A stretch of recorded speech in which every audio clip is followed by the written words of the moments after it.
This is a one-way street, and it runs through the downtown of my city, San Luis Obispo. If you live in the United States, your downtown probably also has at least one set of one-way streets as well. I lived in Sacramento, California before San Luis Obispo, and that downtown is practically organized around multiple couplets of one-way streets. These streets are connected to highway on-ramps and off-ramps to ensure an efficient flow of traffic in and out of the city center. Now, I know you're busy, so I'm going to give you the quick rundown of the arguments about why one-way streets are bad and why we should consider converting them back to two-way operation. Here they are. Just about all one-way streets are conversions of streets originally designed for two-way traffic. They were converted to move traffic faster. We can change these streets back to their original state. Even though they were designed to move traffic faster, they don't always do that. They make drivers take circuitous routes to get to one-way streets going in the correct direction.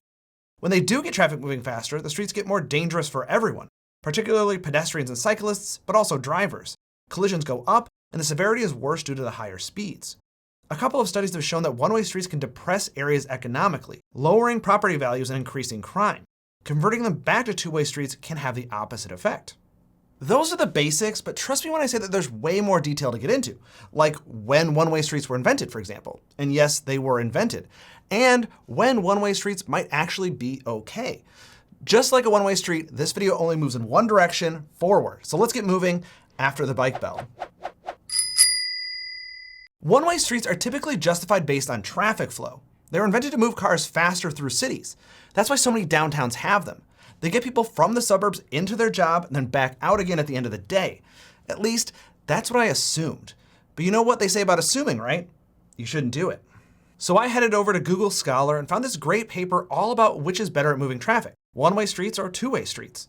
The authors even tested a third option, two-way streets with no left turns at intersections. I really like this diagram they made that showed how each of these options can affect a short trip on a gridded street pattern. Let me add a little YouTube graphics magic here. You can see that the two-way network is the most direct. The two-way with no left turns means you can only make right turns, which sets you off in the opposite direction to turn right, then turn right again. The one-way street pattern moves cars the most out of the way they want to go. This proves the point of the entire article. If you're making short trips or experiencing low traffic, two-way streets are the best. You can make direct trips really nicely without having to go out of your way.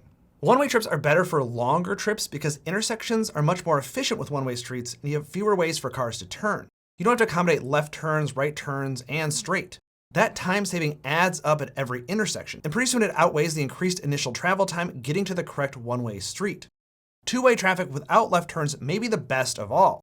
It offers most of the directness of two-way networks while simplifying the intersections by eliminating those left turns. The study deems this as the best overall compromise street pattern. One interesting caveat though. While one-way streets are pretty efficient at moving cars, in times of absolute peak congestion, regular old two-way streets can perform better by offering more route redundancy and flexibility. Drivers can take a close parallel route if it isn't as congested. So it's not a given that one-way streets are always the best for traffic flow. I'm so glad that one of my Nebula subscribers suggested this video to me because while I've thought about one-way streets, I haven't really thought about them. I've known for a long time that cities have been moving away from them in favor of two-way streets for a lot of the reasons I've mentioned in this video, but I never really stopped to actually think about where they came from. But once you think about them, they're really super artificial. Here's what I mean. Look at this image from 125 years ago. This is Mulberry Street in New York City. This is well before cars became what they are today. There are no lane markings or potentially any intersection control. It's just people, horses, and carts moving through the space. The space is also a market.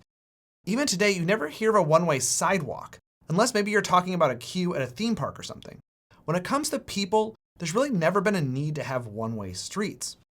Now, there are a few historic examples of one-way streets well before the car, but they're the exception, not the rule. One notable exception is Albemarle Street in London, which was made one-way back in 1800 thanks to the Royal Institution. The scientific lectures and demonstrations conducted at the Royal Institution brought in such crowds that the street was made one way to move people along in an orderly fashion. But really, one-way streets are another example of car culture, one that's kind of hiding in plain sight. They only exist because they help move those vehicles efficiently, at least in certain cases, but that wasn't really a problem with other modes. One-way streets began to make an appearance on our roads in the 1940s and 1950s. This was the era of rapid highway construction in the United States, and one-way streets can be seen in many cases as a surface street sister to the elevated highways that began to infiltrate urban areas. In places where one couldn't build a highway, why not choose a pair of streets that have 2 to 4 lanes of cars going on one-way routes in opposite directions? It's almost the same thing as a highway. The one-way nature of the streets simplified intersections and made it really easy to program traffic signals to encourage smooth, fast flows of vehicles. Again, you can see how one-way streets can almost feel like an extension of highways here in Sacramento. The I Street J Street couplet connects directly to Interstate 5 via a few on-ramps and off-ramps. So too does the P Street Q Street couplet. 15th Street and 16th Street connect to US 50 directly, and 16th Street actually continues straight through Midtown to downtown and connects to another highway. P Street and Q Street do this too, actually. On one hand, you might see this as smart traffic engineering. If you're going to design some streets to move cars fast, may as well line them up with the highway entrances and exits. The problem is that they really do start feeling like extensions of the highways with fast-moving traffic. And there is more and more evidence that one-way streets actually actively degrade life for those who live along them. The highway comparison is apt again. Highways lower land values, increase pollution, and make areas around them less safe. One-way streets can do the same thing, though generally not as significantly as their elevated brethren. Let's take a look at Louisville, Kentucky, where researchers looked at the difference between census tracts without one-way streets and ones centered around one-way street couplets. The research found that a majority of the one-way streets are in low-income areas, with higher crime rates, lower property values, and higher unemployment rates. This doesn't exactly prove causation, though it contributes to the narrative of other studies that find that greater transportation connectivity is correlated with prosperity. One-way streets reduce connectivity in favor of traffic speed. These one-way streets even make streets potentially more deadly by incentivizing contraflow bike riding, which is just dangerous behavior. Remember to always be cycling with traffic, not against it. The authors conclude that cities should consider two-way conversions in neighborhoods where there are one-way streets to trigger neighborhood reinvestment, improve safety, and make these neighborhoods a place to be rather than a place to speed right through. I know that I just spent a whole lot of your time explaining why one-way streets are bad, but are they ever good? Well, in certain cases, they aren't actively bad. At least, sometimes they're kind of just neutral. Where I live now, San Luis Obispo, there's a little avenue downtown called Garden Street. About 10 years ago, the city converted it from a two-way street into a one-way street. Now I know what you're thinking. They're going the wrong direction. One-way street joke. But this is a narrow area, and by making it one-way, they open space up for more cafe seating and some angled parking. There's even a really nice handicap spot with a wheelchair ramp. The narrow roadway slows traffic to a crawl, and is one of my favorite streets in the city. In space-constrained locations, one-way streets can be appropriate, and this is a great example. And furthermore, this is actually a great example of how a city could redo a street without going full pedestrian mall. Pedestrian malls can be great, but they can also be unpopular with local businesses. This little one-way conversion made pedestrians the priority, but there's still some vehicle access too. It's a nice compromise. Garden Street connects two streets that act as one-way couplets leading to a highway entrance and exit, just like many other downtowns across the country. But honestly, I don't really mind them. Yes, they make trips a little longer and probably generate some needless traffic, but the city government has designed these streets to make it nearly impossible to speed on them. There's a ton of on-street parking, wide buffered bike lanes, mid-block crossings, and a tree canopy that is so glorious you don't want to speed through it. During the day, it's pretty common for delivery trucks to park in one of the travel lanes. Driving here in the day becomes a slow-motion slalom. At the same time, intersections become much simpler for drivers, pedestrians, and cyclists. There are fewer conflict points where collisions could occur. Could the city switch these streets over to two-way operation? Probably, and I'm sure that would work too. But this also works fine, and I don't think a lot of the critiques of one-way streets apply here. Judging by all the bougie shops downtown, they're probably not depressing land values that much. So where does that leave us on one-way streets? Well, they aren't bad everywhere, but the purported traffic flow benefits can be overblown, and they may even economically depress areas. Two-way streets create safer spaces and provide more connectivity.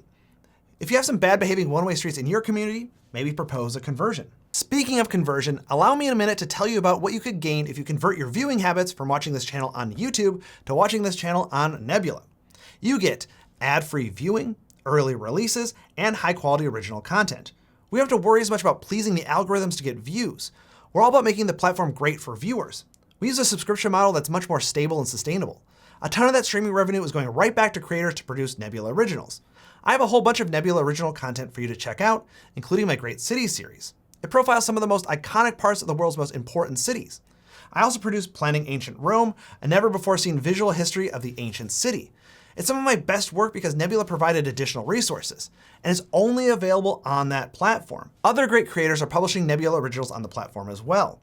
The ever-popular travel game Jetlag is on its 12th season, and Nebula is moving on to narrative content as well, so we've got you covered with both nonfiction and fiction content. In all, Nebula offers you, the viewer, an ad-free experience filled with videos produced by a curated group of thoughtful YouTubers.